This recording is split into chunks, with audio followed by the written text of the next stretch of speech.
Vamos mergulhar na palavra, vamos mergulhar no texto sagrado. E o tema da nossa conversa de hoje, o tema da nossa reflexão de hoje, é um tema que gera muita inquietação. Oração faz alguma diferença? Orar nesse momento faz alguma diferença? Será que a oração ela promove alguma alteração no cenário que nós estamos vivendo? Então, vale a pena orar? Vale a pena?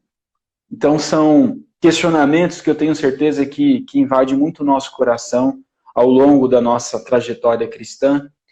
E nesse momento que vivemos, onde o mundo todo sofre com essa pandemia, esse tema volta e é bom a gente conversar sobre isso, é bom a gente poder interagir um pouco sobre esse tema. Então eu gostaria muito que você estivesse com o coração aberto agora para tudo aquilo que nós vamos conversar. Vai ser uma mensagem diferente, porque eu quero expor um pouco aqui das minhas inquietações para os irmãos, das minhas dificuldades também sobre esse tema, e no final eu quero compartilhar, na segunda parte da mensagem, eu quero compartilhar alguns textos bíblicos que vão nos ajudar a encarar esse tempo, validando e considerando a importância da oração na nossa trajetória cristã. Para começar, irmãos, essa pergunta, para aqueles que têm fé em Deus, ela pode ser respondida de uma maneira muito imediata. Sim, oração faz diferença sim, e pronto, acabou. Só que tem perguntas na vida que uma resposta simples não é suficiente. E eu sei que essa pergunta, oração faz alguma diferença? É uma oração ou é uma pergunta que exige de nós um pouco mais de reflexão. E por quê? Porque é uma pergunta que gera inquietação.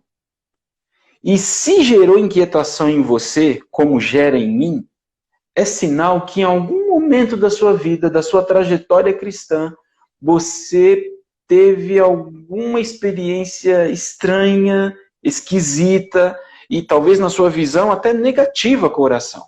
Que você orou, e nada aconteceu.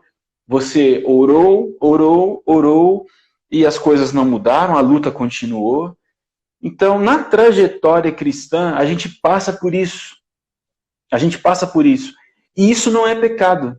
Isso não é um problema. Muito pelo contrário, isso tem a ver com a nossa pequenez, com a nossa fragilidade humana. Porque quando a gente ora, a gente cai numa tentação muito sutil de achar que nós estamos no controle, de achar que nós temos o poder de mudar alguma coisa. Lá no fundo, a oração dá essa ideia para nós. E a gente tem que saber lidar com isso. E lidar com isso gera angústia, gera aflição, porque às vezes as coisas não acontecem como a gente gostaria. Então, lidar com isso é uma questão muito complicada. Eu vou confessar uma coisa aqui para os irmãos. Eu acho que muitos da Nova Vida já sabem disso, mas tem muitos aqui também nos acompanhando na live hoje e que talvez não imaginam que um pastor como eu passe pelo que eu vou falar agora. Irmãos, várias vezes eu oro não porque eu estou super animado para orar. Eu oro porque eu leio na Bíblia que Jesus orava. Simplesmente por isso. Diante dos irmãos aqui, diante de todos que estão nos acompanhando na live, eu estou sendo muito sincero. Muitas vezes eu me coloco diante do Senhor simplesmente porque o meu Senhor e Salvador, Jesus Cristo, a qual eu entreguei a minha vida, ele deixou relatado nas Escrituras que ele orava, e orava muito. Então, às vezes eu me vejo nesses textos e falo assim, ok, se o meu Salvador, o meu Senhor orava, eu vou orar. Mas não quer dizer que o meu coração está super animado para orar, que eu estou com muita fé, muito pelo contrário. Então, várias vezes, infelizmente, eu me coloco diante do Senhor orando, não porque eu estou com uma fé belíssima, mas eu me coloco diante do Senhor orando porque Jesus orava. Orar é difícil, a Keren está comentando aqui, é verdade. Orar é difícil. Orar é difícil. Por quê? Porque é um poder que Deus nos deu, só que é um poder que a gente não tem poder total. É uma coisa complexa. Complexa. Então, eu oro porque, muitas vezes, né, nas minhas angústias da vida, eu oro porque Jesus orava e isso é regra para a minha disciplina espiritual. Uma outra informação importante para os irmãos entenderem como é que funciona um pouquinho o meu coração nessa questão da oração, é que se você ler Lucas 1, verso 1, você pode abrir a sua Bíblia lá agora? Vamos lá? Lucas, Evangelho de Lucas, capítulo 11, perdão, eu falei errado, né?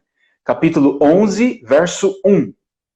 Lucas 11, verso 1.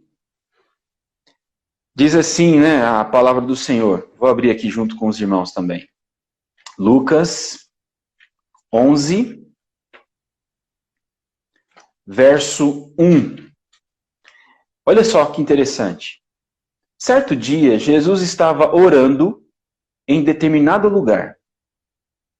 Tendo terminado, um dos seus discípulos lhe disse: Senhor, ensina-nos a orar como João ensinou aos discípulos dele. Olha só que interessante isso, irmãos. Não tem nenhum relato nos evangelhos que os discípulos pedem para Jesus ensiná-los a pregar como Jesus pregava. Olha só que extraordinário isso. Mas está aqui relatado que tem um momento que Jesus, os discípulos estão olhando para Jesus e ao olhar para Jesus eles têm algo diferente aí. Eu quero orar como o Senhor ora. E os discípulos então pedem para Jesus: Senhor, ensina-nos a orar. Irmãos, não parece um pedido de uma criança? De uma criança que eu não sei falar. O que eu tenho que falar? As pessoas, né, quando elas se convertem, o novo convertido, ele tem esse quê de criança, né? Eu não sei orar, eu não sei falar com Deus. O que eu tenho que falar com Deus? Parece que os discípulos estão nessa situação. Só que os discípulos aqui, eles são de uma cultura de oração, porque a cultura judaica é uma cultura de oração. Eles oravam a Deus, eles falavam com Deus. Mas os discípulos perceberam em Jesus algo diferente. E por isso eles pedem para Jesus, Senhor, ensina-nos a orar. Tem algo aí que o Senhor faz enquanto ora? A gente estava aqui olhando o Senhor orando, e desculpa, eu estou imaginando aqui agora, tá, irmãos? Eu estou imaginando que naquela hora os discípulos abriram os olhos e ficaram assim, nossa, como ele ora diferente. O que tem aí nessa oração? A gente quer sentir isso enquanto a gente ora também. E aí é quando Jesus ensina a oração do Pai Nosso, né? Os irmãos já conhecem. E aí Jesus vai orientá-los a orar e ele vai dar uma oração modelo, a oração do Pai Nosso. Então, um segundo motivo também que me faz orar, além de saber que Jesus orava e por isso eu oro, o segundo motivo que me leva à oração é saber que a oração é algo que precisa ser ensinado pelo próprio Deus. É isso, irmãos. A gente tem que buscar a Deus em oração para que nesse processo de busca em oração, a gente aprenda a orar cada vez mais. É isso. Então, muitas vezes eu me pego orando a Deus sem falar nada. Você já teve essa experiência de estar falando com Deus, mas na verdade não sair nenhuma palavra? A sua mente está tão confusa, está tão perturbada, que você só está diante do Senhor em silêncio e você de repente se pega orando a Deus em silêncio. Você não falou nada, mas o seu silêncio já é uma oração. Então isso acontece comigo também. Às vezes a onda, né? A onda do mar é tão grande que me assusta tanto que eu me coloco em silêncio, eu não tenho nada para dizer. Eu não sei traduzir as minhas palavras. Eu não sei traduzir o meu coração para Deus, então eu fico em silêncio. Então, sim, Às vezes eu me coloco diante de Deus em silêncio e não sai nenhuma palavra. E não tem problema isso.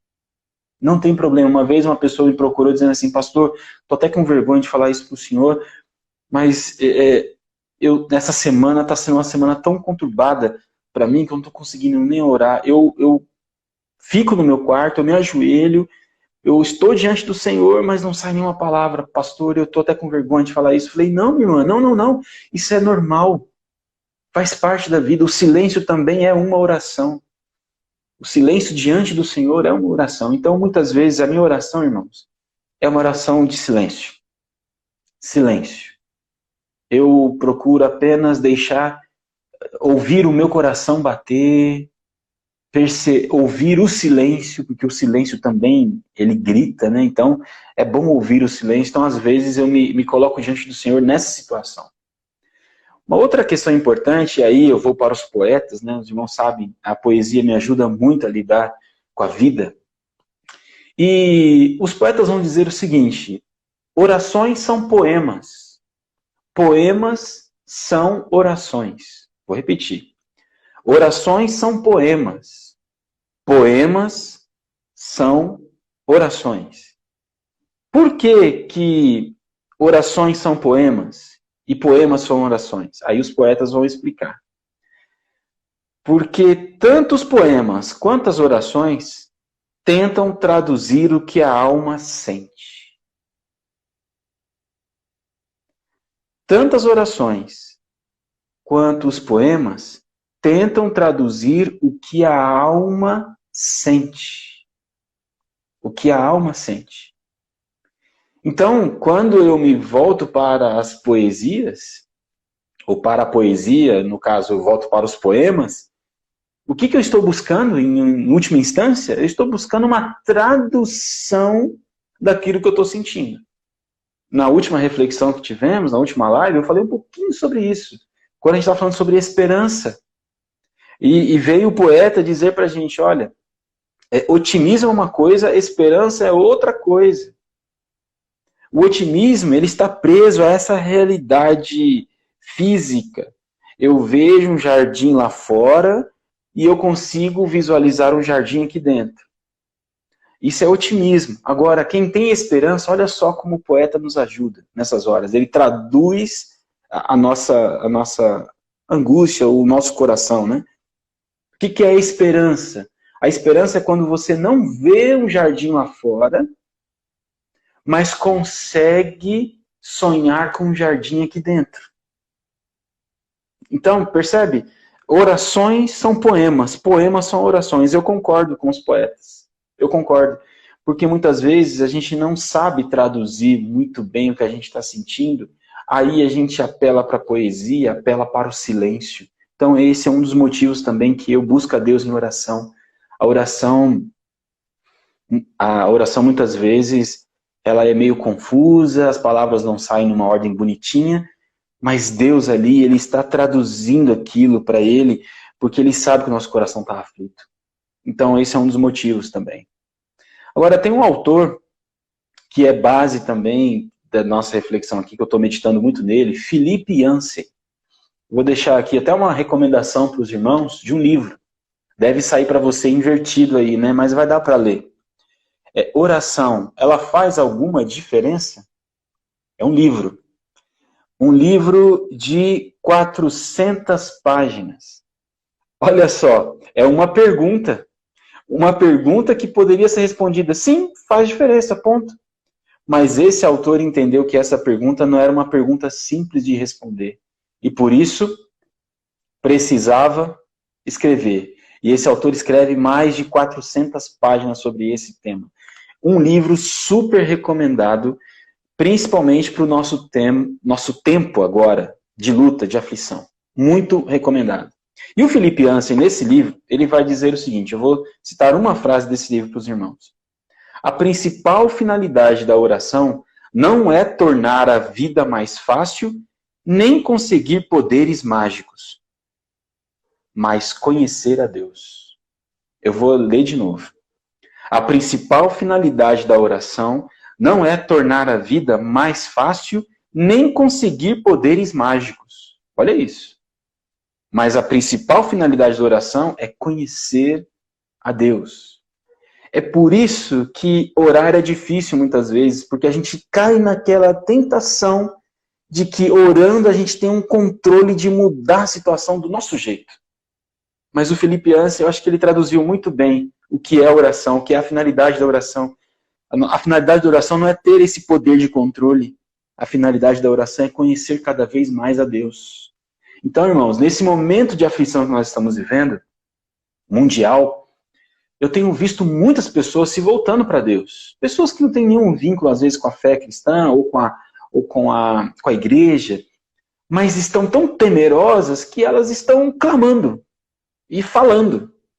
Eu já me deparei com algumas pessoas assim, pessoas que têm tantos questionamentos sobre Deus, sobre fé, sobre Bíblia e tal, mas nessa hora da aflição ela perde as suas defesas críticas e se coloca diante do Senhor e começa a orar. E começa a orar. Isso me faz lembrar muito de Cornélio, lá em Atos dos Apóstolos, né? Cornélio, ele orava a Deus, ele tinha uma vida piedosa, mas ainda não tinha o Espírito Santo de Deus, mas Deus ouvia a sua oração. Olha só que interessante isso. Deus não escuta só as orações dos crentes. Deus escuta a oração do ser humano. Porque Deus é amor, Deus amou o mundo de tal maneira. E porque Ele amou o mundo, Ele amou a todos. E porque Ele amou a todos, as orações de todos são ouvidas por Deus. Olha só que extraordinário isso, irmãos. Que extraordinário. E quanto mais, agora voltando, né, para essa questão do nosso tempo aqui, quanto mais a gente busca Deus em oração, mais a gente conhece a Ele. E quanto mais eu conheço o Senhor, mais eu consigo descansar. Mais eu consigo descansar. Por isso que a oração, ela é importante. Quando a gente fala assim, eu preciso descansar em Deus, eu preciso ter mais fé em Deus. Se você não entrar no caminho da oração, dificilmente você vai conseguir isso. Dificilmente você vai conseguir respirar fundo e obrigado, Senhor, obrigado. Dificilmente. Então a oração é esse caminho. É um caminho difícil porque a gente fica lutando contra essas tentações de controle. Mas quando a gente vence esse obstáculo do controle e entra no campo de conhecer a Deus, a oração faz toda a diferença. Faz toda a diferença.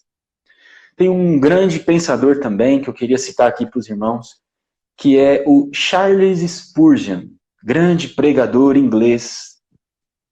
Uma referência aí para todos os pastores, principalmente batistas, porque este pastor era um pastor batista.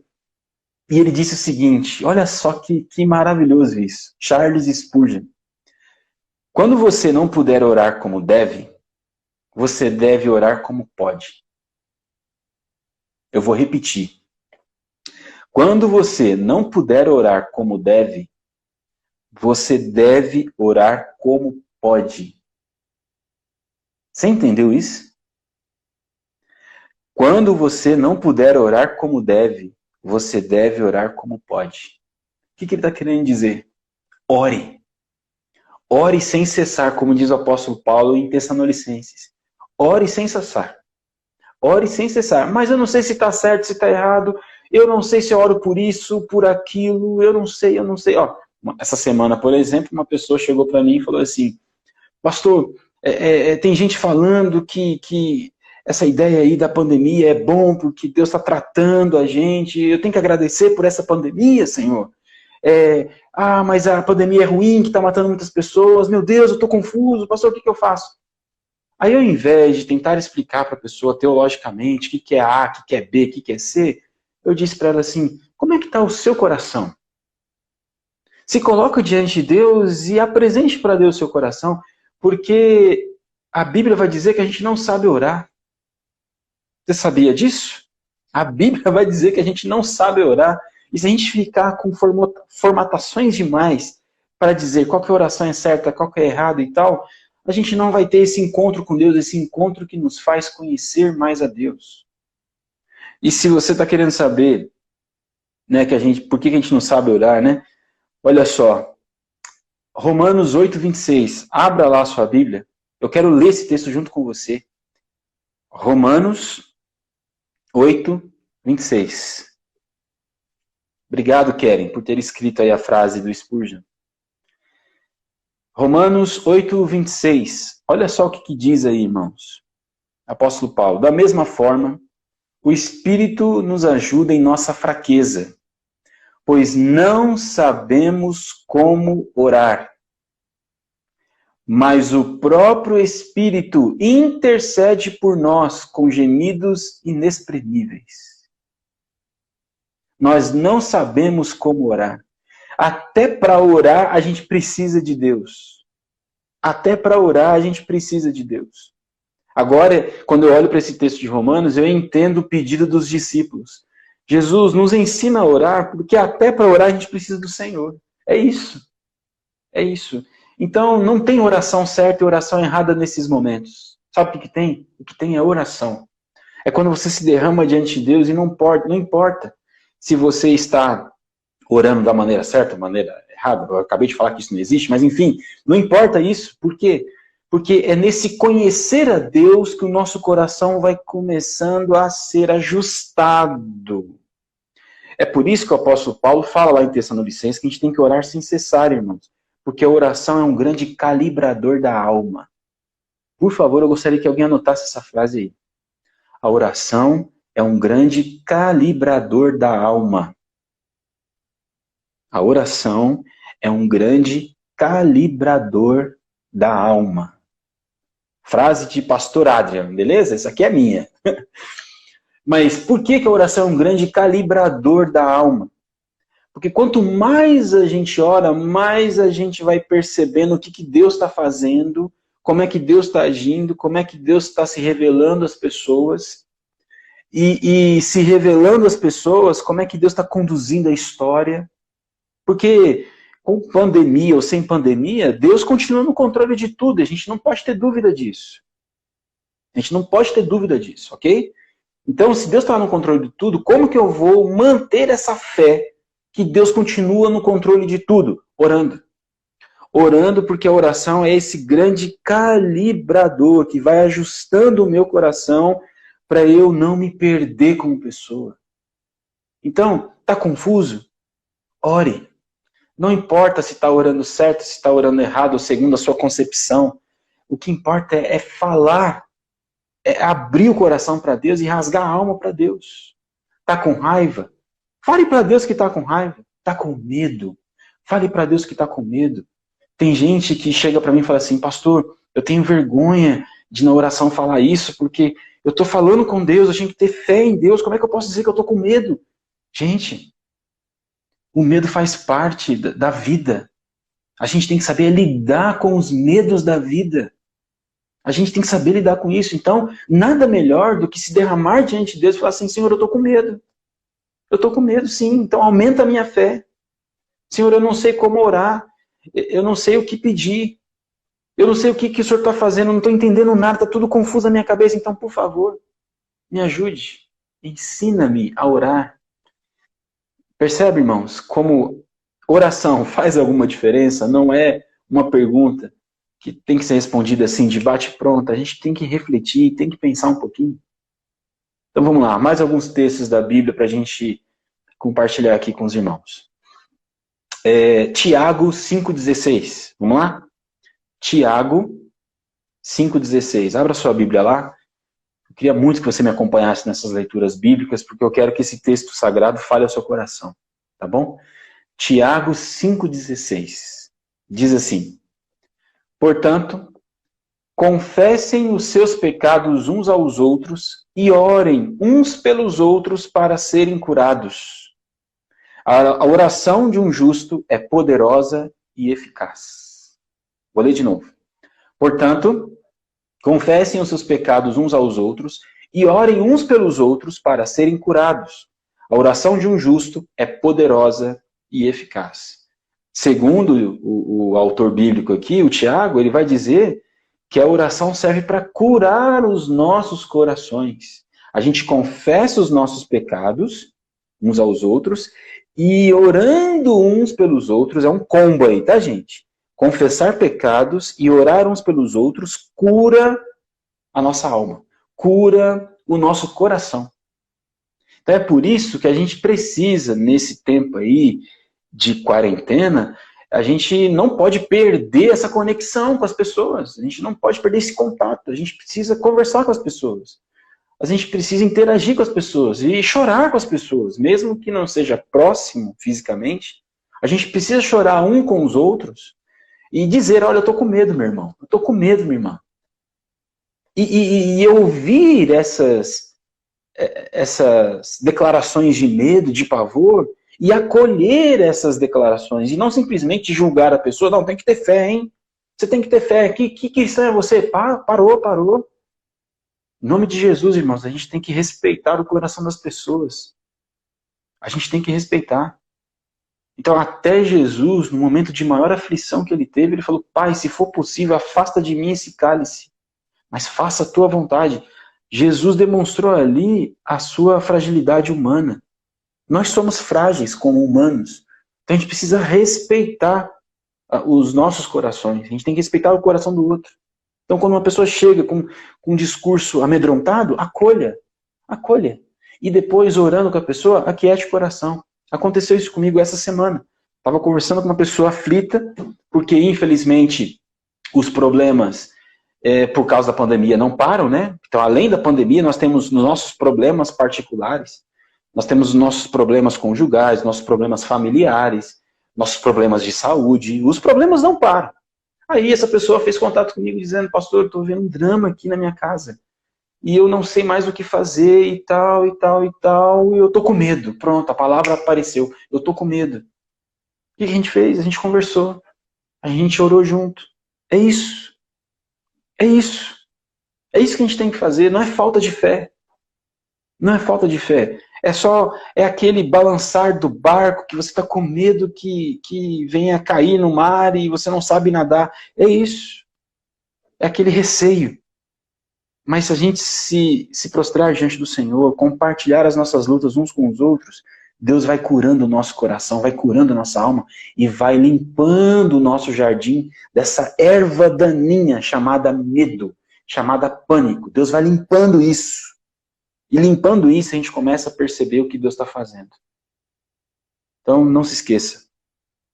Não precisa ficar com vergonha, porque em alguns momentos você sente medo. O que você tem que fazer é buscar mais ainda o Senhor em oração. O que você tem que fazer é buscar os seus amigos espirituais para interagir, para conversar, para chorar junto, para orar junto. E um último texto, eu queria deixar com os irmãos aqui, é o texto do apóstolo Paulo, 2 Coríntios 12, 8. 2 Coríntios 12, 8. Diz assim, um texto muito conhecido. 3 vezes roguei ao Senhor que tirasse o espinho da minha carne. Mas Deus me disse, minha graça é suficiente a você, pois o meu poder se aperfeiçoa na sua fraqueza. Olha isso, irmãos. O apóstolo Paulo, que tinha o dom de curar pessoas, de expulsar demônios, ele teve uma luta na vida dele, ele teve uma angústia na vida dele, um espinho na carne que a gente não sabe o que é, se era uma doença, se era uma questão emocional, uma doença física, uma questão emocional, não sabemos. Mas era uma luta grande que ele estava vivendo. E aqui, quando diz a expressão, roguei 3 vezes, por favor, não leia de forma literal, tá bom? Porque a expressão 3 vezes tem a ver com insistência. Continuamente eu estava orando a Deus, insistentemente, sem parar, eu estava orando a Deus, para Deus me livrar deste mal, desse espinho na carne. E esse espinho na carne não saiu. O apóstolo Paulo aprendeu a lidar com esse espinho na carne.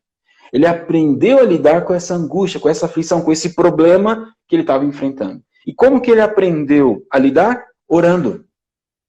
Porque foi orando insistentemente que o coração dele foi se ajustando. Deus foi ajustando o coração dele, né? Através da oração. Ajustando até que tudo pudesse ser aquietado no coração do apóstolo Paulo para que ele pudesse lidar com o seu problema. eu acho que essa oração ou essa situação aqui do apóstolo Paulo tem tudo a ver com a gente. Porque, além desse problema mundial, nós temos os nossos problemas particulares. A gente já está orando há muito tempo por tantas coisas. E tem problema que não passa. Tem problema que não passa. A gente tem que aprender a lidar com isso. Como é que eu dou conta disso, pastor? Orando. Orando. Porque, como disse Filipe Yancey, que eu citei agora há pouco, a oração, ela não tem a finalidade de te dar poder de controle absoluto. A oração tem a finalidade de você conhecer a Deus, conhecer a graça de Deus, essa graça que nos acolhe, que nos fortalece. E se você continuar lendo o texto de Coríntios, vai dizer que o apóstolo Paulo tomou uma decisão. Ok, já que o poder de Deus é aperfeiçoado na minha fraqueza, eu vou me gloriar nas minhas fraquezas. O que ele está querendo dizer com isso? Eu vou parar de murmurar sobre as minhas fraquezas e vou aprender com elas. É isso. O apóstolo Paulo tomou uma decisão, eu vou aprender com elas. Eu vou aprender com as minhas fraquezas, com as minhas lutas, com as minhas angústias. Eu vou aprender com toda essa pandemia mundial para que a minha fé aumente, para que eu possa ajudar outras pessoas com a minha fé aumentada. É isso. É isso. Nesse momento aqui, o apóstolo Paulo ele estava com o coração descalibrado.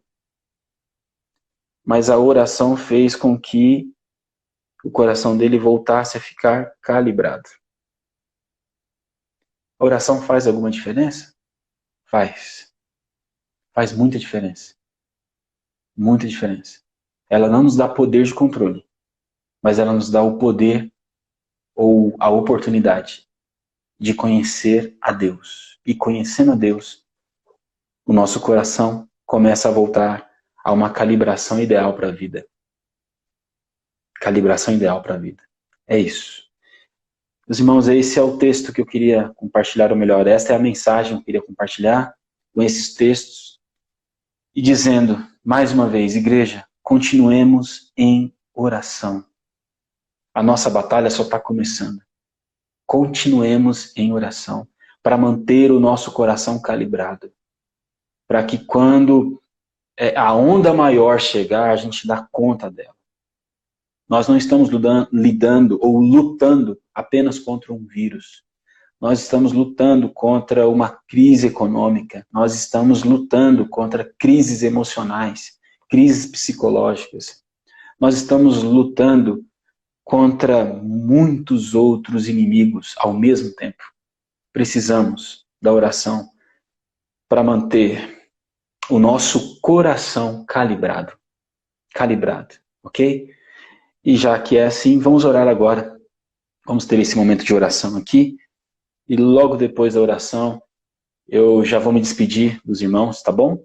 Porque a nossa live já está no nosso limite de horário, tá bom? Deus abençoe a todos. Vamos orar?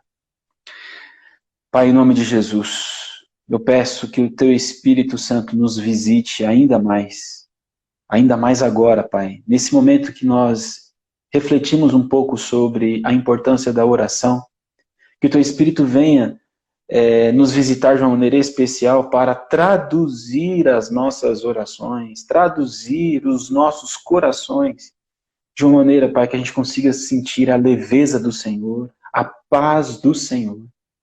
Nos ajude, Pai Santo, a buscar o Senhor intensamente, não para ter controle das coisas, mas buscar o Senhor intensamente para conhecê-lo melhor. Porque quanto mais a gente conhece o Senhor, mais a gente consegue descansar no Senhor. Por isso, Pai Santo, nós clamamos ao Senhor que venha ter misericórdia sobre todos nós, todos os seres humanos espalhados pela face da terra, todos que estão enfrentando essa pandemia. Em nome de Jesus, continue, Pai Santo, sustentando os nossos profissionais da saúde. Continue, Pai Santo, sustentando os nossos governadores, os dirigentes de cada nação.